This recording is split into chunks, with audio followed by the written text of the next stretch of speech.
देखिए, बिहार में कुछ ही दिनों बाद चुनाव के तारीखों की घोषणा होने वाली है और उस बीच देखिए केंद्रीय गृह मंत्री और बीजेपी के चाणक्य अमित शाह बिहार दौरे पर।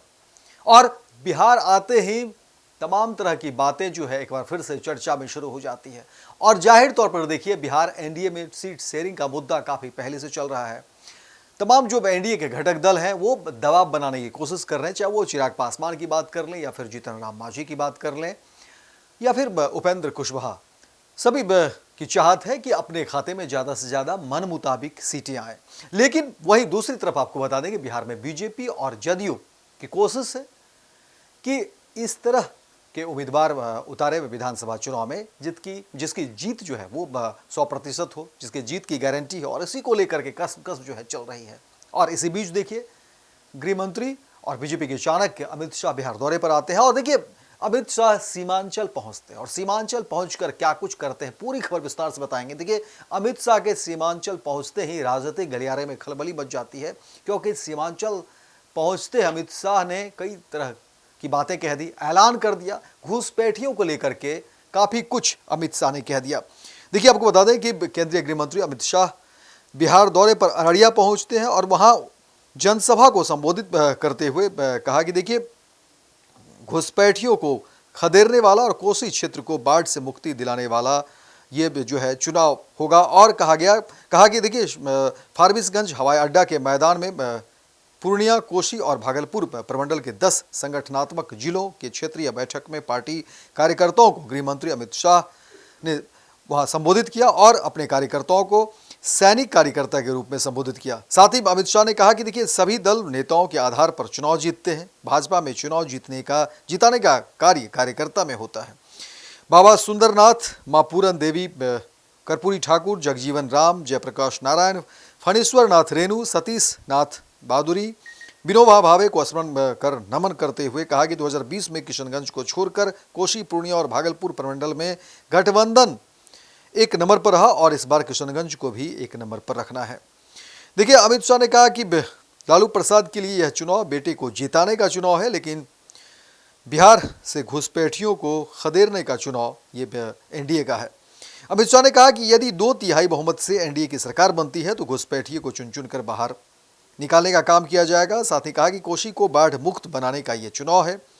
साथ ही अमित शाह राहुल गांधी के द्वारा बिहार में निकाले गए यात्रा पर भी कहा कि राहुल बाबा चाहते हैं कि चुनाव आयोग जो फर्जी मतदाताओं को बाहर निकालने का काम कर रहे हैं वह ना करे, उन्हें मताधिकार का उपयोग करने की सहूलियतें मिले।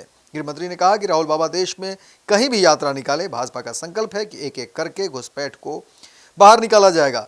गृह मंत्री अमित शाह ने कहा कि नेपाल की नदियां बिहार में बाढ़ लाती है, लेकिन अब चिंता करने की जरूरत नहीं है। प्रधानमंत्री नरेंद्र मोदी ने कोसी में परियोजना के लिए जो है पैसे जारी कर दिए हैं और अब नेपाल से निकलने वाली नदियां बाढ़ नहीं बल्कि खेतों में पानी पहुंचाने और सिंचाई का काम करेगी।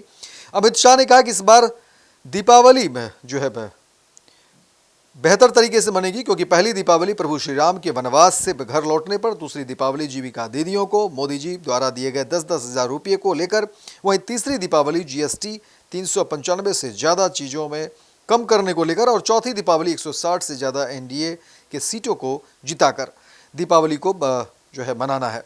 साथ ही अमित शाह ने कहा कि दीपावली में खरीद जो है स्वदेशी चीज़ों के उत्पाद को खरीदने को लेकर के आह्वान किया और कहा कि स्वदेशी चीज़ें को अपनाने का संकल्प जो है वो लेना होगा।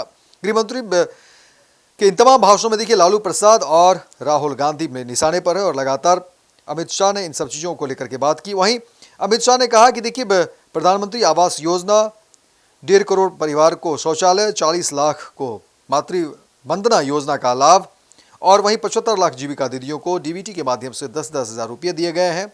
वहीं एनडीए सरकार के द्वारा बिहार में सामाजिक सुरक्षा पेंशन के तहत 400 से बढ़ाकर 1100 रुपये दिया गया। सीतामढ़ी पुनौरा धाम में 900 करोड़ रुपये के खर्च से माता सीता के भव्य मंदिर का निर्माण हुआ है और इस तरह के लगातार जो है काम वो होते जा रहे हैं। साथ ही साथ अमित शाह ने कार्यकर्ताओं को कई तरह की बातें कही और कहा कि देखिए 10 संगठनात्मक जिलों से आए चुनिंदा कार्यकर्ताओं के साथ जो है अमित शाह ने मीटिंग की और अमित शाह इस कार्यक्रम को लेकर के काफ़ी उत्साहित दिख रहे थे। लेकिन सबसे बड़ी बात कि बिहार में सीट शेयरिंग का मुद्दा जो है गरमाया हुआ है और लगातार कोशिश वही हो रही है जो घटक दल है कि अपने पाले में ज़्यादा से ज़्यादा सीट में जो है लाएं। लेकिन अमित शाह ने बिहार आने पर एक तरीके से एक मैसेज दिया है कि जीतने वाले जो सीट होंगे उसका ख्याल रखना होगा, और जो उम्मीदवार की जीतने की 100% गारंटी होगी, ऐसे उम्मीदवारों को जरूर टिकट दिया जाएगा।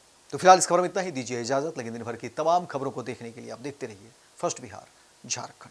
आयुष्मान भारत के तहत निशुल्क surgery Netaji Subhash medical college एवं हॉस्पिटल में जनरल सर्जरी, नेत्र surgery, ENT surgery, ortho surgery, प्रसूति एवं स्त्री रोग सर्जरी की सुविधा आयुष्मान भारत के तहत उपलब्ध है। साथ ही बीमा कंपनी के द्वारा इलाज की सुविधा। NSMCH, अम्हारा, बिहटा, पटना। विद्या विहार आवासीय विद्यालय 29 वर्षों से आपके बच्चों को शिक्षा, खेल और सांस्कृतिक रूप से समृद्ध कर रहा है।